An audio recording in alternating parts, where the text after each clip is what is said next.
दोस्तों, जय भीम, नमो बुद्धाय। उत्तर प्रदेश के मुख्यमंत्री योगी आदित्यनाथ उर्फ अजय सिंह बिष्ट ने एक बयान में कहा है कि मुसलमानों के वक्फ के नाम पर जो भूमि हड़पी गई है वक्फ बोर्ड के द्वारा, उसके एक एक इंच का हिसाब लेंगे और ये जो भूमि है ये हम मुसलमानों को हड़पने नहीं देंगे। ये अजीब बात है कि देश के लगभग 75 वर्ष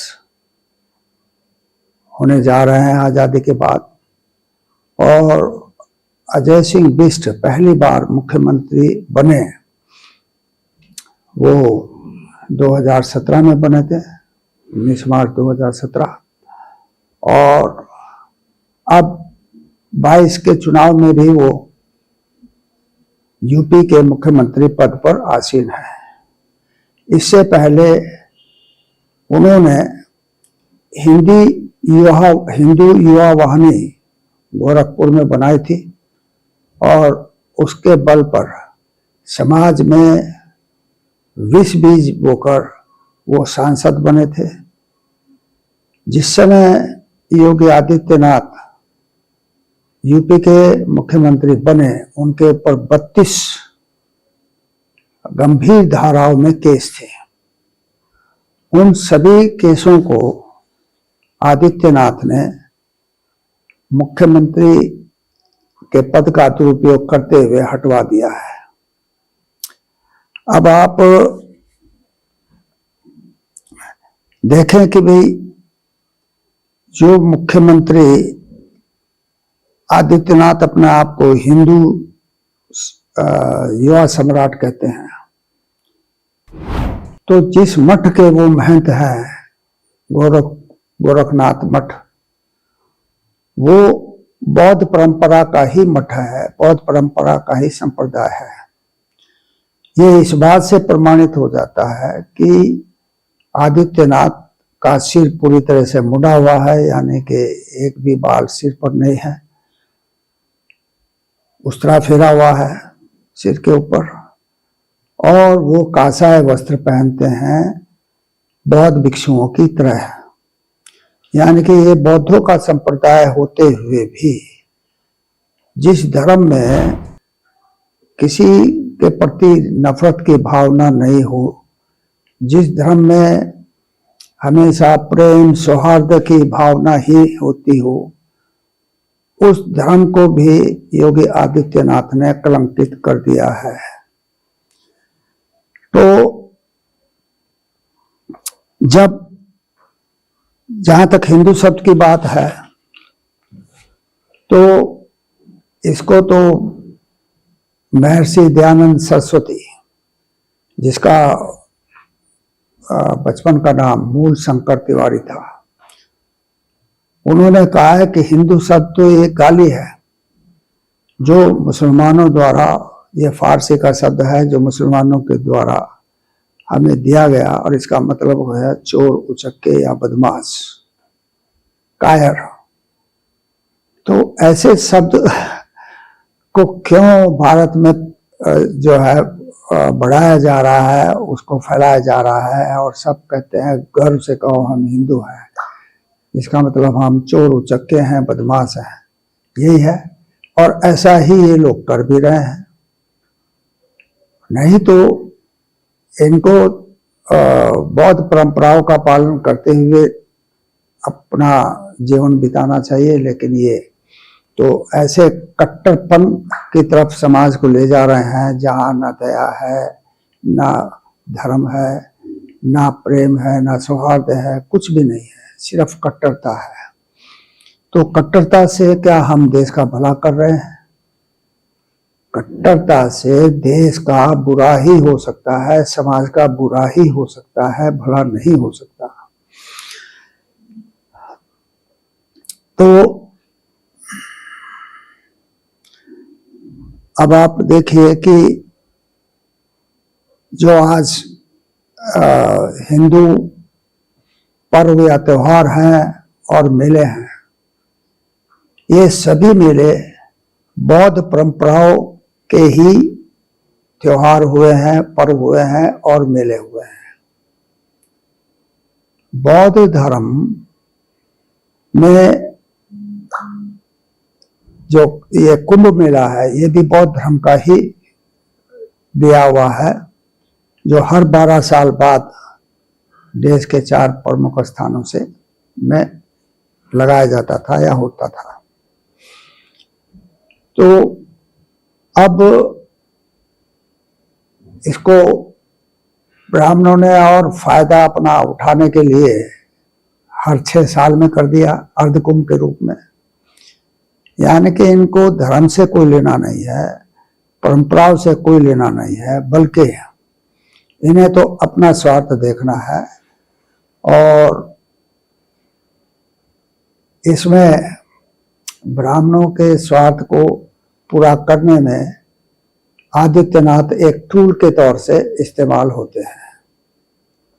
मैं ये कह सकता हूं और प्रमाणित भी किया जा सकता है कि देश में जितने भी बड़े बड़े हिंदू धर्म के मंदिर हैं, वो सब बौद्ध मठों पर, बौद्ध विहारों पर ही बने हुए हैं।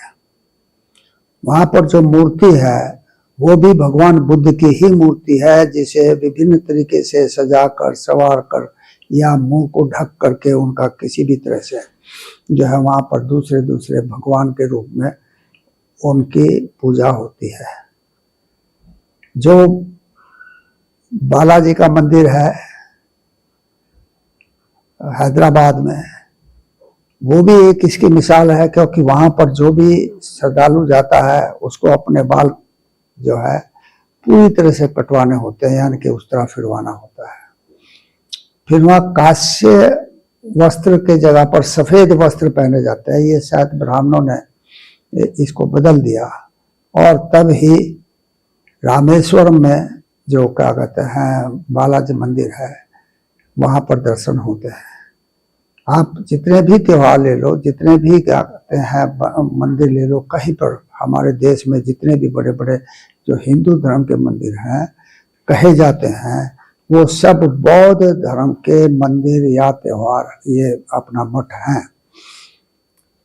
आप भी देखिए कि कितने अफसोस की बात है कि जिस देश में बौद्ध धर्म पनपा, उसी देश से कुछ स्वार्थी लोगों ने बलपूर्वक, निर्दयता पूर्वक इस धर्म को मुख्य भूमि से खत्म कर दिया और ब्राह्मणों के अलावा किसी और जाति, धर्म या वर्ग के लोग को पठन पाठन से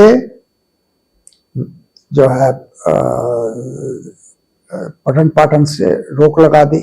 ना वो पढ़ सकते हैं, ना लिख सकते हैं। इसका मतलब है जो भी ब्राह्मण कहेगा सिर्फ वही सत्य माना जाएगा।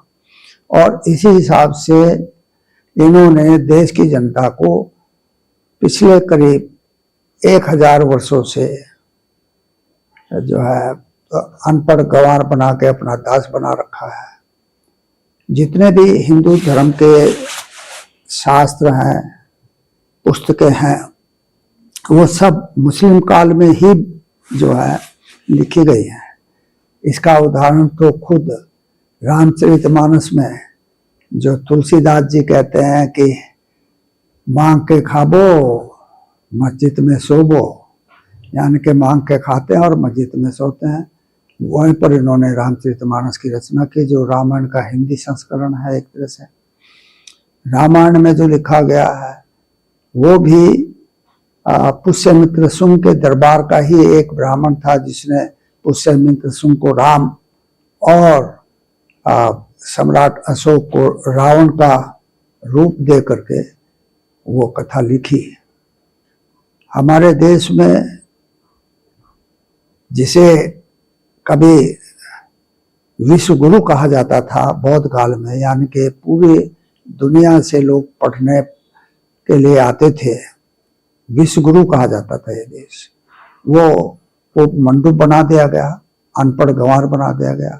यानी कि आप देखिए कि जो वर्ग मात्र 3% है हमारे देश में, उसने 97% जनता को पढ़ने से रोक दिया।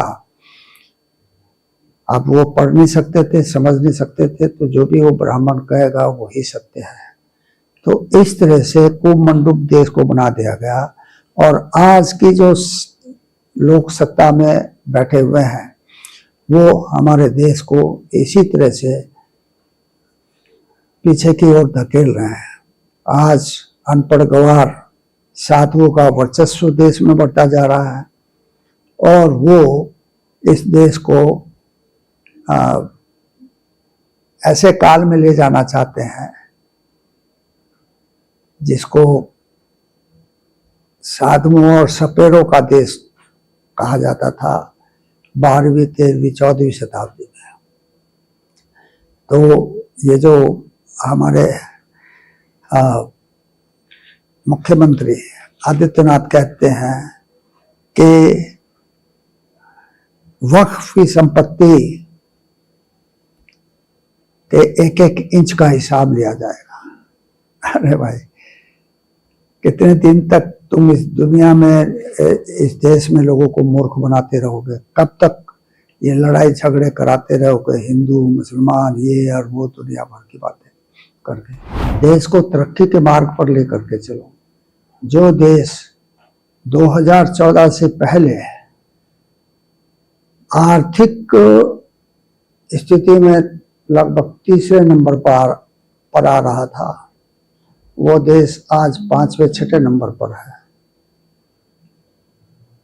देश में जितना भी विकास हुआ है वो कांग्रेस टाइम पे ही हुआ है। कांग्रेस ने जो संविधान को जो है पूरी तरह से, ना कहें आप आंशिक तरीके से ही सही, लेकिन लागू तो रखा।